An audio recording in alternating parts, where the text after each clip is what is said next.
ಸರ್ಪದೋಷ ಅಂತ ಹೇಳಿದ್ರಲ್ವಾ ಈಗ ಇದೆ ಅಂತ ಹೇಳಿದ್ರಲ್ವಾ, ನಮ್ಗೆ ಪ್ರಾಬ್ಲಮ್ ಅಂತ ಹೇಳಿದ್ರು. ಅದಕ್ಕೆ ನಮ್ಮ ಮನೇಲಿ ಎಲ್ಲರಿಗೂ ಆರೋಗ್ಯ ಸಮಸ್ಯೆ ಬರ್ತಿತ್ತು. ನಮ್ಮ ಆರೋಗ್ಯ ಸಮಸ್ಯೆ ಬಂದಾಗ ಅಲ್ಲಿ ನಮ್ಮ ಸಾಕಿರೋ ಪ್ರಾಣಿಗಳು ಹಾಳ ಹೋಗ್ತಿದ್ವು. ಅಂದ್ರೆ ನಿಮಗೆ ಆರೋಗ್ಯ ಸಮಸ್ಯೆ ಬರೋದಕ್ಕಿಂತ ಮುಂಚೆನಾ ಅಥವಾ ಇನ್ನೇನ್ ಬರ್ತಾ ಇದೆ ಅಂತ ಅಂದಾಗ ಅದು ಪ್ರಾಣಿ ಮೇಲೆ ಹೋಗ್ತಾ ಇತ್ತಾ? ಫಸ್ಟ್ ಬಂದಾದ್ಮೇಲೆ ನಾನು ಒಂದ್ ಸ್ವಲ್ಪ ದೇವ್ರು ದೇವಸ್ಥಾನ ಅಲ್ಲಿ ಇಲ್ಲಿ ಹೋದ್ಮೇಲೆ ಕ್ಯೂರ್ ಆದ್ಮೇಲೆ ಆಡು ಮತ್ತೆ ಏನಾದ್ರು ಕೋಳಿ ಗಿಳಿ ಮೇಲೆ ಹೋಗ್ತಿತ್ತು. ಅಷ್ಟ್ ಬಿಟ್ರೆ ಆಮೇಲೆ ನಾವು ದೇವಸ್ಥಾನಕ್ಕೆ ಹೋಗಿ ಕೇಳಾದ್ಮೇಲೆ ನಿಮ್ ಮನೆಗೆ ಸರ್ಪದೋಷ ನಾಗ ಸಂಚಾರ ಇದೆ ಅಂದಿದಾರ. ರಾವು ಇದೆ, ಒಂದ್ ಸ್ವಲ್ಪ ಮನೆ ಚೇಂಜ್ ಮಾಡಿ ಅಂತ ಹೇಳಿದ್ರು. ಆಮೇಲೆ ಚೇಂಜ್ ಮಾಡಿ ಬಂದಿದೀವಿ. ಇಲ್ಲಿ ಬಂದಾದ್ಮೇಲೆ ಆರೋಗ್ಯ ಪರವಾಗಿಲ್ಲ. ಈಗ ಪರವಾಗಿಲ್ಲ. ಆ ಮನೆಯಲ್ಲಿ ಅಂದ್ರೆ ನೀವ್ ಯಾವತ್ತಾದ್ರೂ ಹಾವು ನೋಡಿದಿರಾ ಓಡಾಡೋ ಅಂತ ಹಾವು ನೋಡಿಲ್ಲ. ಬಟ್ ಒಂದ್ ದಿವಸ ಯಾವಾಗೋ ಒಂದ್ 5-6 ವರ್ಷದಿಂದ ನಾಗರಾವ್ ನೋಡಿದೆ ಆ ಜಾಗದಲ್ಲಿ. ಯಾವಾಗೂ ನೋಡಿಲ್ಲ. ನಮ್ಮ ಎತ್ಮುತ್ರ ಕಾಲದಲ್ಲಿ ಅಲ್ಲಿ ಅಂತ ಹೇಳಿದ್ರತ್ತೆ. ಅದು ಅಂದ್ರೆ ಈಗ ನಿಮ್ದು ಸ್ವಂತ ಮನೆನಾ ಅಥವಾ ಏನು? ಸ್ವಂತ ಮನೆ ಬಿಟ್ಟು ಇವಾಗ ಇಲ್ಲಿ ಬಂದಿದ್ದೀರಾ? ನಿಧಿದೆ ಅಂತ ಹೇಳಿದ್ರತ್ತೆ. ಬಟ್ ಇದೆಯಾ ಈಗ ಒಟ್ನಲ್ಲಿ ನಮ್ಗೆ ಗೊತ್ತಿಲ್ಲ. ಹಂಗ ಹೇಳ್ತಾ ಇದಾರೆ. ರಾವು ಇದೆ ಅಂತ ಹೇಳಿದಾರೆ. ಅದಕ್ಕೆ ಜಾಗ ಖಾಲಿ ಮಾಡ್ಕೊಂಡ್ ಬಂದಿದೀವಿ. ಏನಾದ್ರು ಮನೆದು ವಾಸ್ತು ಏನಾದ್ರು ಅದೇ ಎಲ್ಲಾರ ಈಗ ಹೋಗ್ಬೇಕಾದ್ರೆ ಮನೆಗೆ ಪರಿಹಾರ ಮಾಡ್ಕೊಂಡ್ ಹೋಗಿ ಅಂತ ಹೇಳಿದಾರೆ. ಹಂಗೇನೆ ಹೋಗಕ್ ಹೋಗ್ಬೇಡಿ, ಅದಕ್ಕೆ ಗಣೇಶ ಹೋಮನೋ ಶಾಂತಿ ಆ ಜಾಗಕ್ಕೆ ಶಾಂತಿ ಮಾಡ್ಬಿಟ್ಟು ಹೋಗಿ ಅಂತ ಹೇಳಿ. ಹೌದು, ಕೆಲವೊಂದ್ ಏನಂದ್ರೆ ನೆಲ ಹುತ್ತ ಅಂತೇಳಿ ಇರುತ್ತೆ. ಗೊತ್ತಿಲ್ದಲೆ ಅಕಸ್ಮಾತ್ ಮನೆ ಕಟ್ಟಿರ್ತಾರೆ. ಈ ತರ ಸುಮಾರು ಜನ ಬರ್ತಾರೆ. ನೆಲ ಹುತ್ತದಲ್ಲಿ ಅಕಸ್ಮಾತ್ ನೀವೇನಾದ್ರೂ ಮನೆ ಕಟ್ಟಿದ್ರೆ ಇಲ್ಲ ಹಾವಿಗೆ ಏನಾದ್ರು ಪ್ರಾಬ್ಲಮ್ ಮಾಡಿದ್ರೆ ಅಲ್ಲಿ ನೀವೆಂತ ದೊಡ್ಡ ಒಂದು ಕೋಟಿಗಟ್ಲೆ ಇನ್ವೆಸ್ಟ್ಮೆಂಟ್ ಮಾಡಿ ಮನೆ ಕಟ್ಟಿದ್ರು ಕೂಡ ಅಲ್ಲಿ ನೆಮ್ಮದಿ ಇರಲ್ಲ. ಒಂದು ಆರೋಗ್ಯ ಸಮಸ್ಯೆ ಇಲ್ಲ ಜಗಳ ಬರೋದು. ಈಗ ನಿಮಗೇನೋ ಸಮಸ್ಯೆ ಆಗೋದು ಫಸ್ಟ್ ಅದು ಪ್ರಾಣಿಗಳೇ ಅಂತ ತಗೊಳ್ಳೋದು. ಅದು ಪ್ರಾಣಿ ಮೇಲೆಲ್ಲ ಹೋಗ್ತಿತ್ತು ಅಂತ ಹೇಳಿದ್ರಲ್ಲ ಇವಾಗ, ಅದೆಲ್ಲ ಕಣ್ಣಾರೆ ನೋಡಿದಿರಲ್ವಾ ನೀವು? ಹಂಗಾಗಿ ಆ ತರ ಸಮಸ್ಯೆ ಆಗುತ್ತೆ. ಫಸ್ಟ್ ಅಂದ್ರೆ ನೀವು ಕೇಳ್ಸಾದ್ರೂ ಮನೆ ಕಟ್ಟಬೇಕಾಗಿತ್ತು. ಇಲ್ಲ ಅಂತ ಅಂದ್ರೆ ನಾವು ಹಿರಿಯರು ಕಟ್ಟಿರೋದು, ಅವ್ರು ಕಟ್ಟಿರೋದು ಅಷ್ಟಾಗ ಅವ್ರಿಗೆ ಗೊತ್ತಿಲ್ಲ, ಕಟ್ಟಿದ್ದಾರೆ. ಈಗ ಅವ್ರೇನಿಲ್ಲ, ನಾವು ಪ್ರಾಬ್ಲಮ್ ಮಾಡಿ ಅನುಭವಿಸ್ತಾ ಇದೀವಿ. ಹೌದೌದು. ಈಗ ಕೆಲವುದು ಸರ್ಪದೋಷನು ಕೂಡ ಅಷ್ಟೇನೆ. ಹಿರಿಯರು ಯಾರೋ ಏನೋ ಪ್ರಾಬ್ಲಮ್ ಮಾಡಿರ್ತಾರೆ ನಾಗನ್ಗೆ. ಅವಾಗ ಏನಾಗುತ್ತೆ, ಮಕ್ಳು ಮೊಮ್ಮಕ್ಳು ಮರಿ ಮಕ್ಳು ಅಂತ ಹೇಳ್ಬಿಟ್ಟು ಕಂಟಿನ್ಯೂ ಆಗ್ಬಿಡುತ್ತೆ. ಅವ್ರಿಗಾಗುತ್ತೆ. ಈಗ ಅವ್ರು ಮಾಡೋ ತಪ್ಪಿಗೆ ಈಗ ನಾವು ನನ್ನ ಮಕ್ಳು ನಮ್ಮ ಹಸ್ಬೆಂಡ್ ನಾವು ಅನುಭವಿಸ್ತಾ ಇದ್ದೀವಿ. ಅನುಭವಿಸ್ಬೇಕಾಗುತ್ತೆ. ಬಟ್ ಇಲ್ಲಿ ಬಂದಾದ್ಮೇಲೆ ಜಾಗ ಖಾಲಿ ಮಾಡ್ಕೊಬಂದಾದ್ಮೇಲೆ ಪರವಾಗಿಲ್ಲ. ಈಗ ಪರಿಹಾರ ಆಗಿದೆ. ಫೈನಾನ್ಷಿಯಲಿ ಪ್ರಾಬ್ಲಮ್ಮು, ಎಲ್ಲಾ ತರನು ಪ್ರಾಬ್ಲಮ್. ಹೌದು, ಎಲ್ಲಾ ತರನು ಒಂದ್ರಲ್ಲ ಎಲ್ಲಾ ಭಾಗದಲ್ಲಿ ಸುತ್ತಮುತ್ತ ಬಂದ್ರು ಅದು ಕೈಗೆ ಸೇರ್ತಿರ್ಲಿಲ್ಲ ನಮ್ಗೆ. ಈ ತರ ಆರೋಗ್ಯ ಆಸ್ಪತ್ರೆಗೆ ಹೋಗೋ ಸಂಭವ ಬರೋದು ಈಗಿಲ್ಲ. ಏನೋ ದುಡ್ಕೊಂಡು ತಿಂತಾ ಇದೀವಿ ಬತ್ತೆ. ಸರಿ ಆಗುತ್ತೆ. ನಾನು ಅದು ಅರ್ಶಿನ ಸಂಜೀವಿನಿ ಅಂತೇಳಿ ರೆಡಿ ಮಾಡ್ಕೊಡ್ತೀನಿ. ಅದು ಹೆಂಗ್ ಯೂಸ್ ಮಾಡೋದಂತ ಎಲ್ಲ ಹೇಳ್ಕೊಡ್ತೀನಿ. ಅದನ್ನ ಉಪಯೋಗಿಸಿ ಆಮೇಲೆಲ್ಲ ಸರಿ ಆಗುತ್ತೆ. ಒಂದ್ಸರಿ ಅದು ನಿಮ್ಮ ಮನೆದು ವಿಡಿಯೋ ಫೋಟೋ ಅಥವಾ ಕಳಿಸಿ ನನಗೆ. ಫುಲ್ ವಿಡಿಯೋ ಕಳಿಸಿ ನೀವು, ಅದು ಚೆಕ್ ಮಾಡಿ ಹೇಳ್ತೀನಿ. ಪಕ್ಕ ಎಲ್ಲ ಗೆಜ್ಜೆ ಶಬ್ದ ಆಗೋದೆಲ್ಲ ಮಾಡ್ತಿತ್ತು ಅಲ್ಲಿ ನಮ್ಮ ಮನೇಲಿ. ಅಲ್ಲಿ ಆ ಮನೆಯಲ್ಲಿ ಮಲಗಿರ್ಬೇಕಾದ್ರೆ ಪಕ್ಕ ಎಲ್ಲ ಗೆಜ್ಜೆ ಸೌಂಡೇ ಕೇಳಿಸಿದ್ದ? ಲೈಟ್ ಆಗಿ ಕೇಳಿಸ್ತಿತ್ತು. ಹುಳನು ಒಂದೊಂದ್ ಟೈಮು ಸೌಂಡ್ ಮಾಡುತ್ತೆ ಅದೇ ತರನೇ. ಹುಳನ ಅಷ್ಟು ಅಬ್ಸರ್ವ್ ಮಾಡಿಲ್ಲ. ಬಟ್ ಇವಳು ಹೇಳ್ತಿದ್ಲಲ್ವಾ, ಇವಳು ಹೇಳ್ದಾಗ ನಂಗೆ ಕೇಳಿಸ್ಕೊಳ್ಳಿಲ್ಲ, ಬಿಡೆ ಅನ್ಕೊಂಡಿದ್ದೆ ಅದು. ಬಟ್ ನಾನೇ 3 days ಬಿಟ್ಟಾದ್ಮೇಲೆ ನನಗೇನು ಆತರ ಶಬ್ದ ಕೇಳಿಸ್ತು. ಆಮೇಲೆ ಅದಾದ್ಮೇಲೆ ಒಂದ್ 3 ದಿವಸಕ್ಕೆ ನಾನ್ ಮಲಗಿರ್ಬೇಕಾದ್ರೆ ನನ್ ಮೇಲೆ ತರ ಜಂಪ್ ಮಾಡ್ದಂಗೆ, ಯಾರೋ ಜಂಪ್ ಮಾಡ್ದಂಗೆ ಬಾಕ್ಲು ಶಬ್ದ ಆದಂಗ ಆಗ್ತಿತ್ತು. ಏನು ಮನುಷ್ಯ ತರನೇ ಏನೋ ಕಾಣಿಸ್ತಿತ್ತು ಅಂದ್ರಲ್ಲ? ನನ್ಗೆ ಜಂಪ್ ನಿಮ್ ಮಗಳಿಗೇನೋ ಮನುಷ್ಯ ತರ ಏನೋ ಕಾಣಿಸ್ತಿದೆಯತ್ತೆ.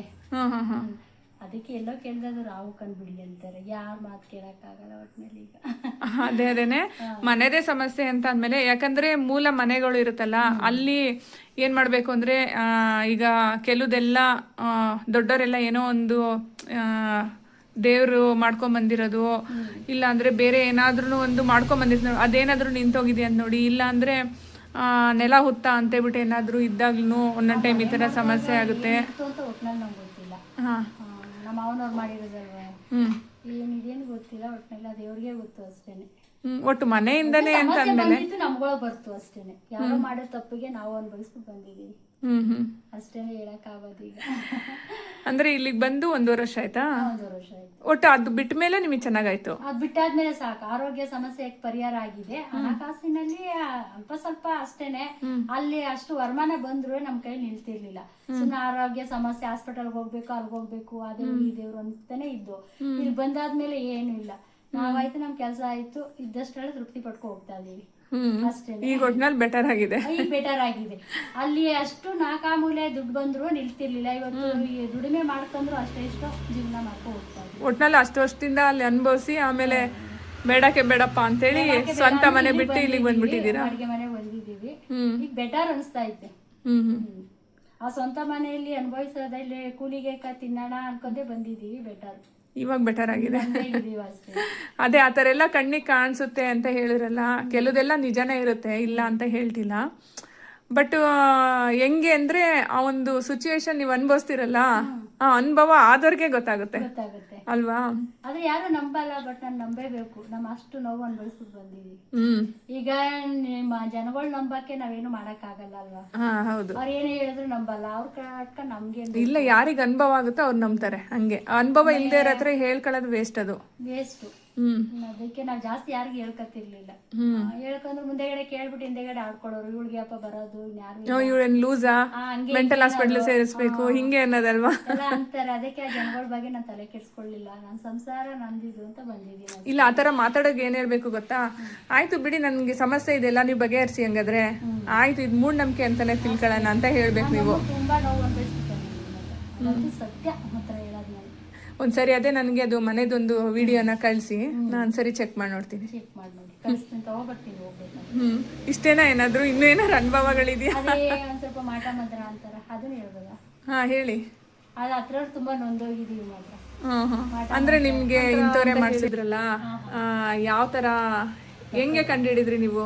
ಆದ್ರೆ ನಮ್ಮ ಏನೇ ಮಾಡೋದು ಕೈ ಎತ್ತಿರ್ಲಿಲ್ಲ. ಎಲ್ಲೋ ಒಂದು ಜಾಗದಲ್ಲಿ ಕೇಳೋದಕ್ಕೆ ನಿಮ್ಮ ಮೇಲೆ ಮಾಟ ಮಂತ್ರ ಮಾಡಿದ್ದಾರೆ, ಆ ಜಾಗದಲ್ಲಿ ತೆಗಿಸ್ಬೇಕು ಅಂತ ಹೇಳಿದ್ರು. ಆಗ ಕರ್ಕೊ ಬಂದು ತೆಗಿಸುದು.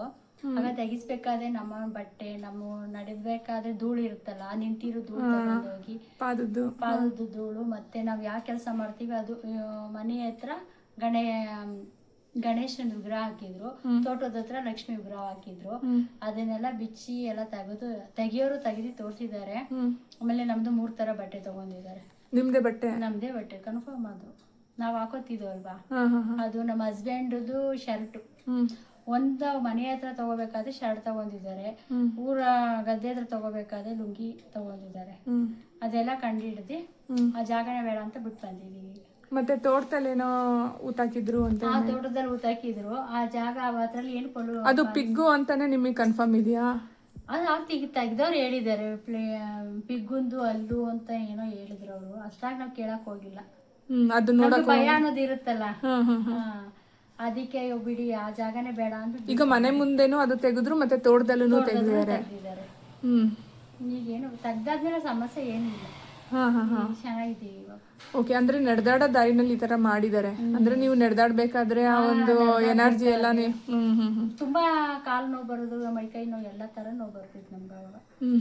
ದೇವಸ್ಥಾನದಲ್ಲಿ ಕೇಳ್ಬೇಕಾದ್ರೆ ಅವ್ರು ಹೇಳಿದ್ದಾರೆ ತೆಗಿಸಿ, ಅಲ್ಲಿ ನಿಮ್ಮ ಮೇಲೆ ಪ್ರಯೋಗ ನಡೆದಿದೆ ಅಂತ ಹೇಳಿದ್ರಲ್ಲ, ಅವಾಗ ತಿಳಿಯೋರು ಕರ್ಕೊಂಡ್ ಬಂದಿ. ಅಲ್ಲ, ಆತರ ಮಾಡಿ ಊತಾಕಿದ್ರೆ ಮಾತ್ರ ಪ್ರಯೋಗ ಅಲ್ಲ, ದೂರದಿಂದನೂ ಮಾಡೋ ಅಂತವ್ರು ಇರ್ತಾರೆ.